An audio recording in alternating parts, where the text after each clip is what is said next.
Queridas hermanas y hermanos, a lo largo del Nuevo Testamento vamos a escuchar o leer con frecuencia la palabra paganos o gentiles. ¿A quiénes se refieren estas palabras? A los que no son judíos. De hecho, la palabra pagano se utilizaba para hablar de los lejanos, es decir, de quienes no formaban parte del pueblo judío. Y la palabra gentiles también se refería a quienes no eran parte del pueblo judío y especialmente a quienes habían crecido dentro de la cultura griega.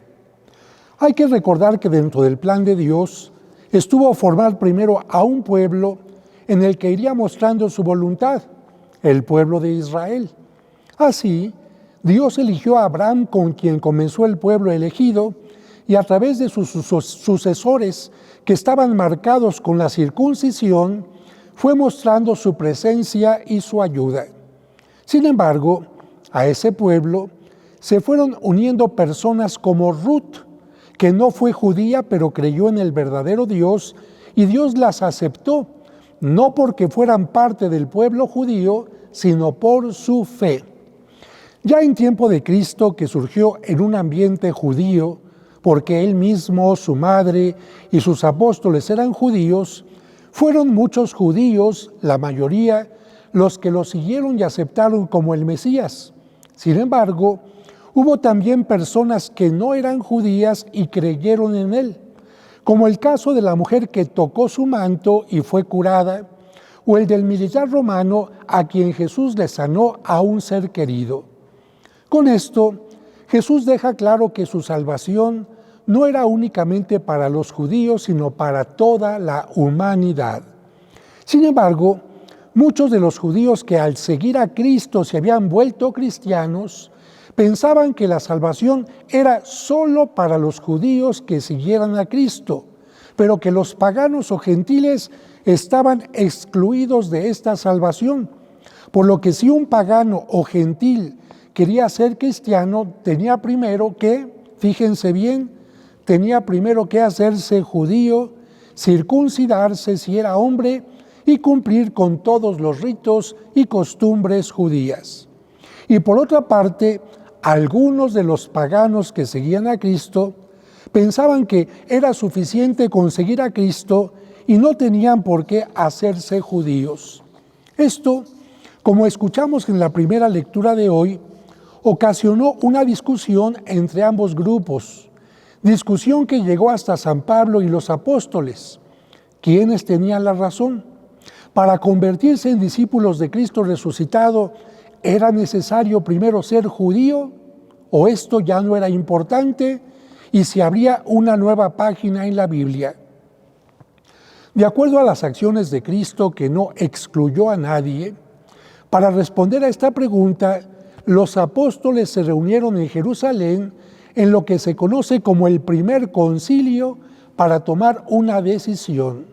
Y tomando en cuenta las palabras y acciones de Cristo, que no excluyó a nadie de la salvación, y movidos por el Espíritu Santo, tomaron la decisión de que no era necesario convertirse primero al judaísmo para ser cristianos. Ya no sería necesaria la circuncisión, ni tampoco el cumplimiento de rituales que tuvieron sentido antes de Cristo en el Antiguo Testamento, pero ahora ya no. Cosas como, por ejemplo, el sacrificio de animales, la asistencia al templo de Jerusalén, la purificación de las mujeres 40 días después del parto y muchas cosas más que siguen haciendo hoy los judíos, pero ya no son propias de los cristianos. En aquel tiempo, a los que querían ser cristianos se les pidió que se abstuvieran de la fornicación y de comer animales que habían sido sacrificados a los ídolos. Con esto, poco a poco se iría mostrando la diferencia entre los judíos que seguían a Cristo y los que no lo aceptaron como el Mesías, y también serían bienvenidos a la comunidad los no judíos. Por eso, hasta nuestros días hay judíos que siguen cumpliendo con las normas del Antiguo Testamento, porque no creen en Cristo como el Mesías, y nosotros que no somos judíos podemos formar parte del nuevo pueblo de Dios. Por eso los judíos que siguieron a Cristo y los paganos que también lo hicieron, cambiaron el día dedicado a Dios, que era el sábado, por el domingo, día de la resurrección. Y así surgió la palabra católico o católica, que en griego significa universal, significando que Dios quiere que todos se salven y no solo el pueblo judío. En la decisión que tuvieron los apóstoles en el primer concilio en Jerusalén, vemos que tocó a ellos tomar una decisión, pero no lo hicieron a la ligera, sino en un concilio, en diálogo, en reflexión y oración, y que además al invocar la presencia del Espíritu Santo que les había prometido Cristo, recibieron su ayuda, la ayuda del Espíritu, para tomar la mejor decisión.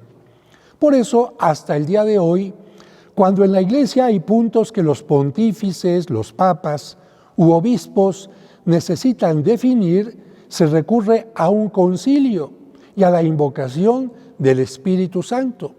El último concilio que la Iglesia tuvo fue hacia el año 60 en Roma, en el Vaticano, y por eso se llama el Concilio Vaticano II.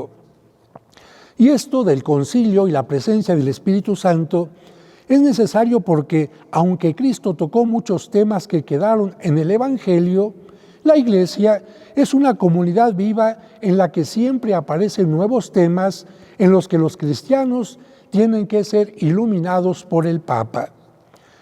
Por otra parte, el Evangelio de este domingo forma parte de todo un testamento o discurso de despedida de Jesús que precede al relato de la pasión. Jesús habla del amor, de la palabra, del compromiso, de su presencia y la de su Padre en nuestra vida. Dice: el que me ama cumplirá mi palabra, y mi Padre lo amará, y haremos en él nuestra morada. Jesús no deja pasar la oportunidad de instruir y formar a sus discípulos, de explicarles el porqué de su partida, porque Jesús ya se va. Y por si esto fuera poco, ahora que Jesús se va, les ofrece una garantía más: el acompañamiento y la ayuda del Espíritu Santo. Les dice: les he hablado de esto ahora que estoy con ustedes, pero el Paráclito, el Espíritu Santo que mi Padre les enviará en mi nombre, les enseñará todas las cosas y les recordará todo cuanto yo les he dicho. No es que el Espíritu Santo venga a dar lecciones suplementarias o a llenar algunas lagunas que dejó Jesús. El Espíritu Paráclito es el ayudante o maestro o asistente que nos recuerda de manera viva las mismas palabras de Jesús y provoca en nosotros una respuesta de amor. Jesús sigue adelante su discurso y habla a sus discípulos de la paz, diciéndoles: la paz les dejo, mi paz les doy. No se la doy como la da el mundo. No pierdan la paz ni se acobarden. Y les recuerda: me voy, pero volveré a su lado. En medio de la persecución, el odio, las amenazas y la muerte misma, Jesús nos ofrece su paz, su aliento y la promesa de que volverá a estar a nuestro lado. A un paso de su pasión y muerte, Jesús se despide, pero su despedida no es como esas que te dejan con el corazón triste o apachurrado y con lágrimas en los ojos. No, de ninguna manera. Esta despedida es distinta. Es una despedida alegre y llena de esperanza. Jesús dice: si me amaran, se alegrarían de que me vaya al Padre. El Evangelio nos invita a recordar que no estamos solos y que el Espíritu de Cristo resucitado siempre nos ayuda y acompaña.